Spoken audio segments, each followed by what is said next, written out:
कापूस भाव 9,000 पार जाणार की तेजीला ब्रेक लागणार.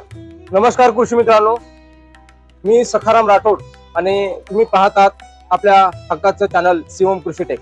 मित्रांनो, सध्या कापूस उत्पादक शेतकऱ्यांमध्ये एकच चर्चा सुरू आहे की कापूस भाव वाढलेत पण ही तेजी टिकणार का.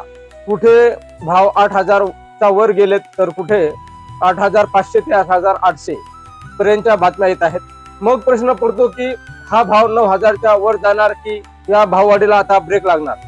आजच्या व्हिडिओमध्ये आपण हेच सविस्तर माहिती पाहणार आहोत. त्यासाठी व्हिडिओ शेवटपर्यंत नक्की पहा आणि शिवम कृषी टेक युट्यूब चॅनलवर जर नवीन असाल तर चॅनलला सबस्क्राईब करून शेजारील बेल आयकॉनला प्रेस करून ऑलवर क्लिक करून घ्या, जेणेकरून असेच कृषीविषयक नवनवीन अपडेट्स मी जेही पब्लिश करेल ते सगळ्याच्या आधी तुम्ही आपल्या चॅनलवर पाहाल. त्यासाठी शेजारी बेल आयकॉनला प्रेस करून ऑलवर नक्की क्लिक करून घ्या.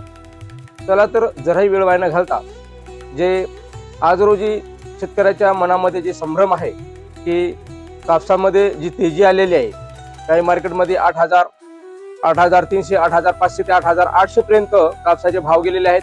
परंतु आता कापूस 9,000 पार करणार का आणि हेच जी तेजी आहे ही कायम राहील की याला कुठं ब्रेक बसू शकतो, या बाबतीत सविस्तर माहिती आज आपण या व्हिडिओच्या माध्यमातून पाहूया. सर्वप्रथम पाहूया सध्याची बाजार परिस्थिती. जानेवारी 2026च्या सुरुवातीलाच कापसाच्या दरामध्ये चांगली सुधारणा दिसून आलेली आहे. अकोला, यवतमाळ आणि मराठवाड्यातील काही प्रमुख बाजार समित्यांमध्ये कापसाचे 8,000 ते 8,400 रुपये प्रति क्विंटलचा टप्पा गाठला आहे. या भाववाढी मागे 3 प्रमुख कारणे आहेत. उत्पादनातील घट. यावर्षी अनेक भागात पाऊस आणि बोंडअळीमुळे कापसाचे उत्पादन अंदाजे 10 ते 15% कमी झाले आहे. माल कमी आणि मागणी जास्त हेच सध्याचं गणित आहे. चरकीचे दर. चरकीचे भाव हे 3,800 ते 4,200 पर्यंत अजूनही टिकून आहेत. चरकीला मागणी असल्यामुळे कापसाच्या भावाला अजूनही आधार टिकून आहे. त्यानंतरचं कारण म्हणजे इम्पोर्ट ड्युटी. केंद्र सरकारने कापसाच्या आयातीवर 11% शुल्क लावल्यामुळे परदेशातील जे कापूस आहे हे कापूस महाग झाल्यामुळे त्यामुळे स्थानिक कापसाला मिल मालकाकडून जास्त मागणी वाढली आहे.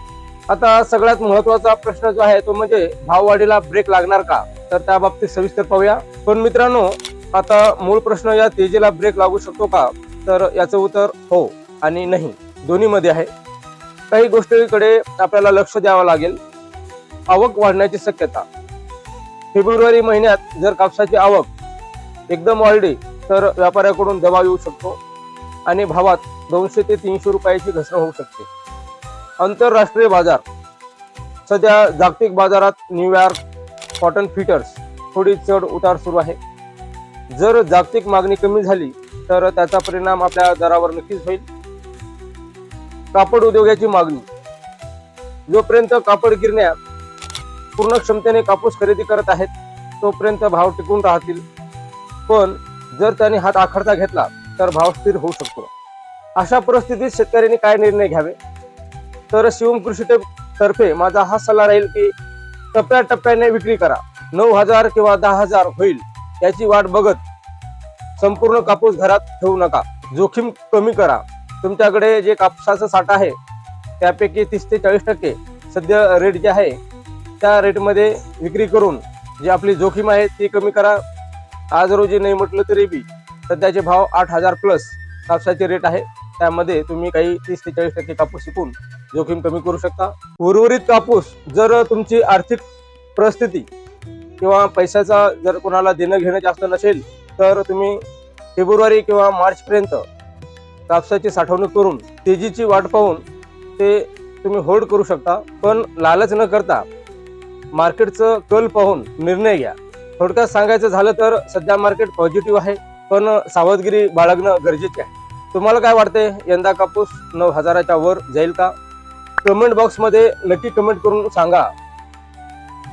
शेतीविषयक अशाच नवनवीन कृषीविषयक माहितीसाठी शिवम कृषी टेक युट्यूब चॅनलवर जर नवीन असाल तर चॅनलला सबस्क्राईब करून शेजारील बेल आयकॉनला प्रेस करून ऑलवर क्लिक करून घ्या. आणि हो, व्हिडिओ आवडला असेल तर लाईक करून इतर शेतकरी व्हॉट्सअप ग्रुपला सुद्धा हा व्हिडिओ शेअर करा. व्हिडिओ शेवटपर्यंत पाहिल्याबद्दल धन्यवाद. भेटूया पुढील व्हिडिओमध्ये. तोपर्यंत राम राम.